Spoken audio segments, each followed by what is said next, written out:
Making the case for war. Senior politicians arrive at the Prime Minister's residence to give a key briefing about French intelligence on Syria.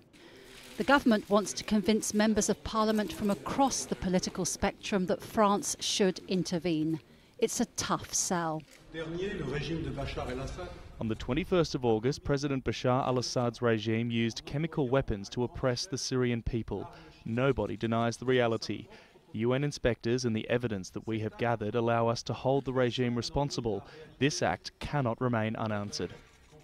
The government gave MPs a 9-page report to support its case. The document makes a number of key points. The report says that satellite imagery shows the chemical weapons were fired from government-held territory. The attack was massive and coordinated, and the rebels would not have had the capacity to launch it. Government forces bombed the area afterwards to remove evidence of chemical weapons. But some opposition politicians left the meeting unconvinced by the government's arguments. France is very isolated. Where are our allies? There are no European allies at this stage to support our position on an international level. We should keep our position, which is that of intervention. It's only justified within the setting of the United Nations. France is still talking about trying to assemble a coalition of the willing, but the UK Parliament says it won't take part.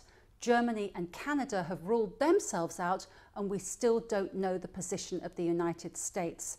It's hard to see right now who the other partners in a military intervention could be.